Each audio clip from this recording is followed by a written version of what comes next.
Alô pessoal, bem-vindo ao canal Fismado Brasil. Hoje o nosso vídeo é sobre o mundo que Isaac Newton viveu comparado com o nosso mundo atual. Ele como um grande cientista, grande gênio, comparado com o que nós temos hoje atualmente. O que o cientista hoje tem de ferramentas e o que o Isaac Newton tinha antigamente. Então é uma interessante comparação. Ó, Isaac Newton viveu em ele nasceu em 1643 e morreu em 1727.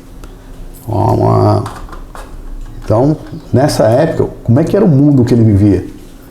Ó, lá na Inglaterra, mais de 80% de analfabetos. Estudar era para poucos, para a elite. As pessoas procuravam mais sobreviver, né? Comer, trabalhar, e estudo era luxo. Então, por isso que tem esse índice alto de analfabetismo. Estudar era luxo e era para poucos. E os livros? Como é que eram os livros naquela época? Livros eram caros. E, pô, você já está na nossa cidade, onde a maioria da população é analfabeta, parte dos livros da ciência era escrito em latim e parte que no Isaac Newton escreveu em inglês. Então era para poucos, né? É para a elite. Ainda é um livro de ciência, né? E a caneta lá? Como é que o pessoal escrevia na época do Isaac Newton? Fazia os cálculos e tal. A caneta é pena de ave, ganso, cisne, etc. E a tinta? Não, qual que era a tecnologia de tinta na época? Tinta era de fuligem ou carvão. Então não tinha essa tinta, né, que tem na caneta Bic hoje. E o papel, era problemas, né? Gerava com a caneta de ave, gerava borrões, era complicado. Quebrava a ponta aí tinha que pegar outra pena, né? Então quebrava a ponta da pena, era complicado. Papel artesanal, era caro. Papel não era uma coisa barata, então era luxo, né? Era caro, porque pertencia à elite, né? Elite econômica. Calculadora e computador nem existia naquela época, né? O Leibniz chegou a fazer bolou uma calculadora de engrenagens, né? Mas nem existia na época. Hoje nós temos computador, calculadora, etc. Então o cientista era um lutador. Ele, além de ele ser um grande gênio, né? Físico, matemático, astrônomo, ele é um cara batalhador, porque ele vivia numa época difícil, né?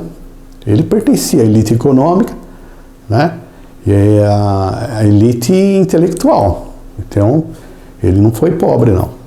Frequentou a casa dos lords lá, a câmara lá da Inglaterra, pegou um cargo alto para gerenciar, né, a emissão de moedas. Então, ele pertencia à elite econômica também, Isaac Newton. Comparando com o nosso mundo atual, pega o Brasil, exemplo, 30% de analfabetos. E esse analfabeto aqui depende, né? O que é analfabeto? A pessoa que não sabe ler e escrever, ou sabe assinar o nome, conhece um pouco de tabuada, é alfabetizado? Então, complicado. Tem analfabeto funcional, o cara não sabe ler um texto e interpretar um texto.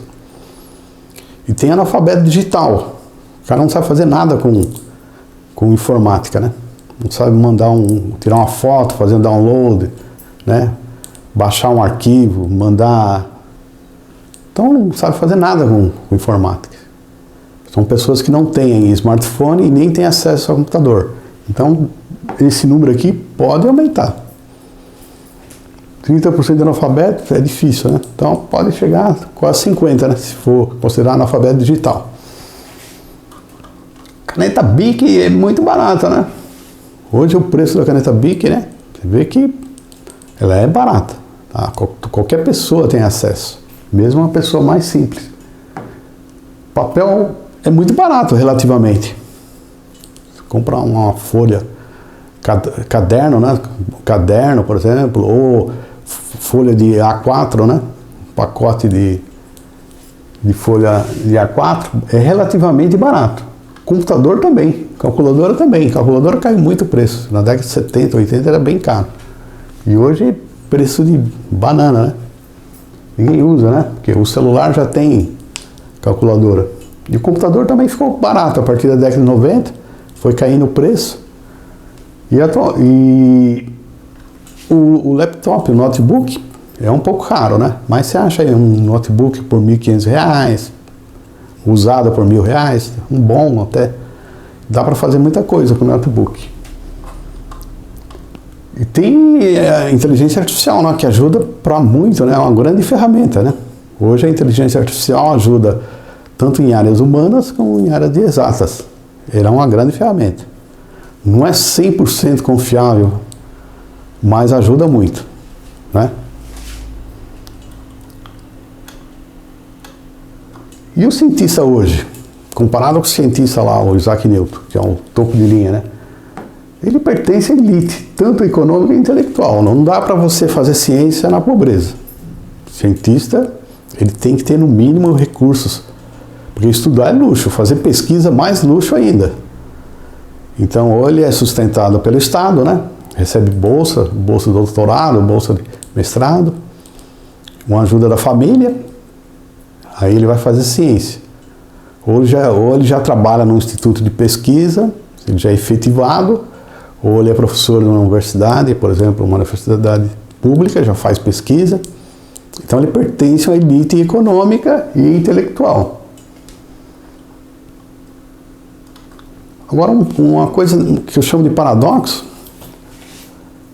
hoje nós temos poucos grandes cérebros, né? Mesmo com essa quantidade de recursos, né? Compara na época de Isaac Newton. Hoje temos muito, mas se produz relativamente e lentamente e pouco. A ciência, ela progride lentamente e pouco. Não é muito, não. Essas grandes descobertas, mais do século XIX, do século XX, agora o século XXI está apenas lapidando, moldando o que já descobriram. As grandes descobertas, século XIX, século XX, então, praticamente a ciência ela faz o quê? Lapidar e lentamente, progride lentamente. O que impede a ciência de progredir? O que hoje impede a ciência de progredir? Ó, direito autoral. É importante direito autoral? Mas você vai escrever um livro, você tem que fazer referências. De repente o pessoal acha que você está fazendo plágio, escrever um livro de matemática, de ciência. Em ciência, pouco se cria. Quem cria em ciência são os gênios. Os talentosos copiam. Alguns talentosos aperfeiçoam, mas a ciência ela é relativo à criatividade. É por isso que chama ciência. Os gênios criam, né? Eu posso dar vários exemplos aí. Em ciência, os gênios criam. E os talentosos aprendem o que os gênios criam e transformam. E as pessoas comuns tentam acompanhar os talentosos.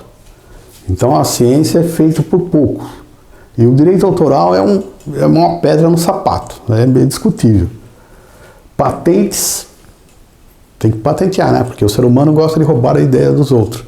Se você tiver uma ideia brilhante, se você não patentear, os outros roubam e vendem e ganham dinheiro com a sua ideia. Então patente é importante, o reconhecimento de patente, né? E dependendo do país que você nasceu, você não tem muita sorte, não. Disputas acadêmicas, né? Como tudo tem disputa no mundo, tem disputa acadêmica, né? Um pesquisador quer ser melhor que o outro, que é mais importante que o outro, brigas entre si, né? Narcisismo, né? Então, é complicado, porque seres humanos, a relação entre seres humanos é complicada. A estrutura burocrática. Tem uma estrutura para fazer ciência, né? O cara segue lá, graduação, mestrado, doutorado, pós-doc, e recebe dinheiro, ele tem que passar em todo esse processo, todo esse filtro, até chegar a produzir essa ciência. E produzir ciência, muitas vezes, é talento nato, né? Tesla, exemplo do Nikola Tesla. Ele não teve doutorado, e foi um grande gênio da eletricidade. Faraday também. teve doutorado, não teve nada, ele era autodidata. Então é complicado, tem essa estrutura burocrática, é necessária, mas ela emperra, é um filtro que vai filtrando, que emperra no progresso da ciência. Plágio também é outra coisa, né? Em ciência, pouco se cria, muito se copia. Então, plágio é complicado, né? Para definir que é plágio, tem gente que faz Ctrl+C e Ctrl+V, copia tudo, mas o plágio é complicado em ciência, né? Você tem que ser exclusivo, um autor único, ideia única, difícil. As ideias muitas vezes são maquiadas, muitas vezes elas são levemente modificadas, então é difícil definir o que é plágio. Se tem plágio mesmo, o cara faz Ctrl+C, Ctrl+V e não criou nada, só copiou. O financiamento, para fazer ciência, o financiamento é principalmente estatal, né? FAPESP, CNPq, BNDES, etc. Empresa privada dificilmente faz investimento em pesquisa. Eles fazem investimento se for uma pesquisa que tem um rendimento a curto prazo e com risco quase zero de dar errado. Enquanto que na empresa estatal, na ciência, é um método de tentativa e erro, pode ser que dê certo, pode ser que dê errado. Então quem assume o prejuízo é o Estado, né? A empresa particular não tem esse ímpeto, né, de assumir riscos.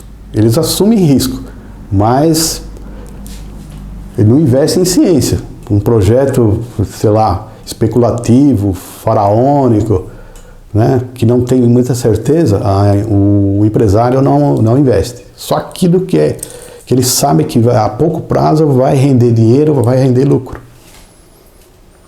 Competição pessoal, né? É o que eu falei, né? Os seres humanos gostam de competir com o outro. Um quer brilhar mais que o outro, quer aparecer mais que o outro. Então existe a competição pessoal. E muitas vezes a pessoa não é honesto ou não é... Como é que fala? Não quer que o outro apareça, né? Ele quer que ele apareça, né? Então tem uma competição pessoal. O Tesla e o Edison. Edison era um inventor, né, bem financeiramente, e o Tesla era pobre. Então existia aquela competição. Então a competição pessoal é característica da sociedade humana.